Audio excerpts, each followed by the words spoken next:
Hey gang, Tony here. Yard sale time. I am drinking a beer. It's the same beer I've been drinking, that Pick and Peach stuff. So I haven't gotten to Guy Medley's beer yet. They were so kind to send me. If you didn't see that video, back up a step. Why don't you back up a step? Those were words. I have a video showing you just what Guy Medley got me, but I'll be doing some videos in the future of the tastings of those particular beers. Now, today, though, is a yard sale video. Surprisingly, amazingly, drinking beer early, because I've been getting, let's face it, it wouldn't be a yard sale video if I didn't bellyache a little bit, because that's what I do. I buy stuff from yard sales and then I bellyache. Yesterday, Friday, I was kind of excited because there was a yard sale that was starting like right around the corner. If you follow me on Facebook, you would have already seen my little post, which was me being very frustrated. But long story short, the sale started at 8 o'clock, and of course, even though it was still before 8 o'clock, you know, people already were there, already asked about video games, or, you know, it's a whole annoying thing that kind of just reinforced my feeling of distaste for the whole yard selling thing. But I kind of backed off, and I've been... wind. I heard my front door, and I was like, who the hell's coming to my house? It was the wind. Or ghosts. Probably the wind.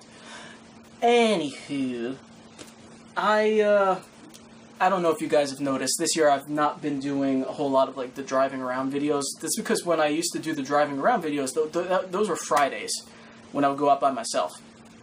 And I've kind of backed off that. I'm not really as into it as I used to be, where I like have to get out early on Friday and check out every single sale I could find.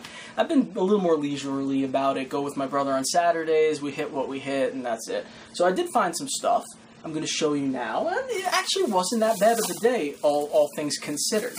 It wasn't amazing. It was nothing like the halcyon days of my, I don't know, previous summers. But I did find some stuff. I hope that you weren't able to see what I just pulled out of there.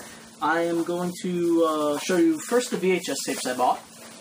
One of them was $1, and the other one was 50 cents. I got Hot Dog the Movie. I've never seen it before. It just sounds like a ridiculous 80s comedy. Made in 84. This is Key Video. Don't know anything about it. I was thinking about Tony, Mr. Tony of the Dead, when I got this one. Because it just seemed like the type of movie that Tony would have bought. And I was like, what the hell? They had some other stuff. They had a couple of Gwar VHS tapes that might have actually been worth money. I have no idea. But the guy was kind of asking, he wasn't just asking $1 for every tape. He was asking like $1 for these, maybe 5 for those, maybe 8, you know. I don't like to spend more than $1 or $2 on a tape, so I stuck with that. The other one I got is Matinee, which I'm super excited about because it's been forever since I saw this movie. I love it, or at least I remember liking it a lot. And I very recently was looking for a Blu-ray copy of it because I wanted to add it to my collection. And unfortunately, apparently, they don't have a U.S. Blu-ray release. There is a pretty nice looking, I think it's Arrow Video, but there is a Blu-ray release, but it's Region 2 or Region B or whatever. You need a region-free player to play it in America, so which I don't have. So I've kind of been holding off because I don't want to buy a crappy DVD copy of it necessarily, which I think you can. 50 cents for a VHS tape, though. I'll do that every day. So now I can at least watch it while I'm waiting for a good Blu-ray release in America. America! It's race weekend, by the way, here in the Poconos. Yeah. Everyone's driving like fucking just ridiculous, crazy, I'm gonna drive you off the road sort of driving, and I hate it. Did I mention it's hot? It is really hot. It's 80-something degrees. I'm not used to this. I found some video game stuff. Believe it or not. Oh my god!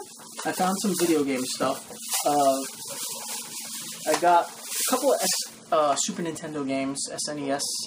This one feels a little loose, actually, now that I'm touching it. Well, I can screw that down since I have the bits. But anyway, I got Tasmania, which I think I actually already own, but I bought it anyway. And Animaniacs, which actually I might already own. They wanted $2 each, which at the flea market, oh yeah, we went to a flea market. At the flea market, that's actually super cheap for games. Even though these are not expensive games anyway, they're probably only worth $5, $6. But it's hard for me to pass up a $2 old game these days, simply because I don't see that many anymore. The market is super saturated with dealers and collectors, and people are just scooping everything up. So when I see things that are cheap, that are okay, I'll grab them. I'm happy with that. And then I also got a boxed Nintendo game that I've actually never heard of before. This is Raid on Bungling Bay. Bungling? Yeah.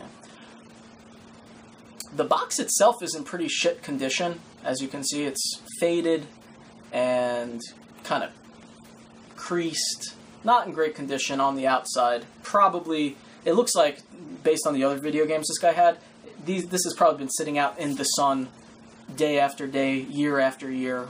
It's not a highly sought-after game. The loose version is worth about $6, and boxed about $16. I paid $5, which is fine. I don't have many boxed Nintendo games, which is almost the only reason I bought it. It doesn't look like a particularly fun game. It looks almost like an Atari game. I don't know if you guys could see that on the back there. But simply, I mean, just simply based on the fact that I could count on one hand the amount of boxed Nintendo games I have.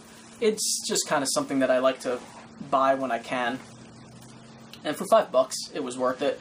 The only good thing about the box being in such bad condition is that everything inside the box is actually in pretty decent condition. There's the game itself, and it has the manual as well. So, considering, and it had a little slipcase for the game. So that's pretty decent on the inside. Considering the crappy condition of the box, if it goes for $16, this is probably $10, $11, $12 value if I was to put value on this. But of course, as I said, I just want it to display and play. I'm gonna try the game, of course. All right, so that is the last video game I found, and then I got this. It's a multi-tap for the PS2. Basically, it was a way to, you plug it in the PS2, and it allows you to plug in multiple controllers and memory cards. I actually have one of these, but when I asked the guy how much he wanted, he said $1, and for $1, I'll buy it every time. Mainly because there's a memory card in there. So, I mean, the memory card alone is worth more than $1. And there's this other thing there, which I believe is a wireless adapter for a wireless controller. I don't have any wireless controllers, but I figure someone might need that. I could always, it's nice to have. So that was $1. Probably trade it or sell it. I'd probably keep the memory card, because I could always use memory cards, but the multi-tap I don't necessarily need. And there's one more thing, which of course, well, I mean, my brother gave me some pencils, which are really cool. He's really into pencils, which is cool in a sense. He has this whole pencil community that he kind of talks to. But these are Norica HB2, which are supposed to be just really nice pencils. So I'll use those for my journal. And the final thing, which was the best find, I always leave the best for last. I was so excited. We were about to leave the flea market, and I did just a beeline. I did like a double take, one of those. My brother caught it. He was like, and I just, over there. And that was me running. I didn't actually run though. And I found the piece. I was like,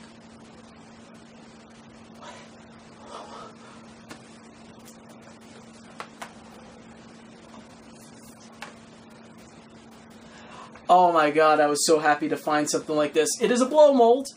Plastic, just like all my other ones. I don't have this one. I've actually never even seen one in person.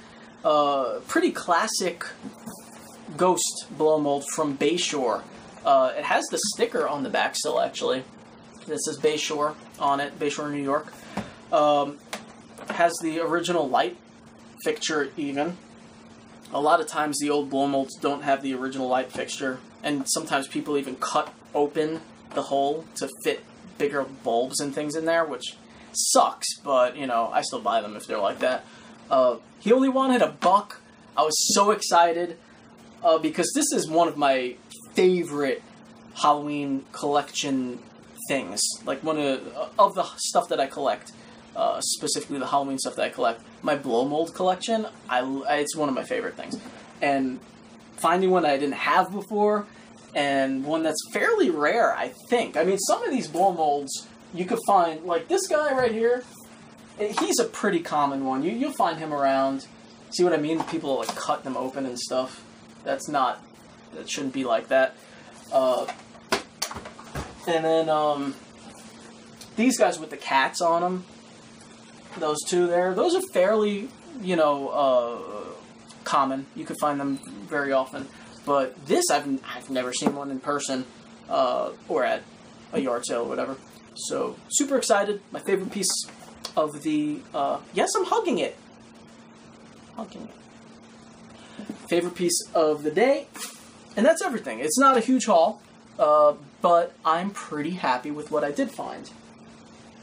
I might trade away those Super Nintendo games if I do in fact have Taz and Animaniacs. If anyone wants to do a video game trade, actually. Super Nintendo, Genesis, Nintendo stuff, mainly what I collect. Like I said, I mean, they're not super valuable games, but if you have a couple commons that you maybe have doubles of and you want to just do a little trade and interested in those things, I'll see. I'm pretty sure I have doubles of those. I have other games I have doubles of that I would be willing to trade as well. But anyway, I'm off topic, and this beer is just begging to be drunk. I'm also begging to be drunk.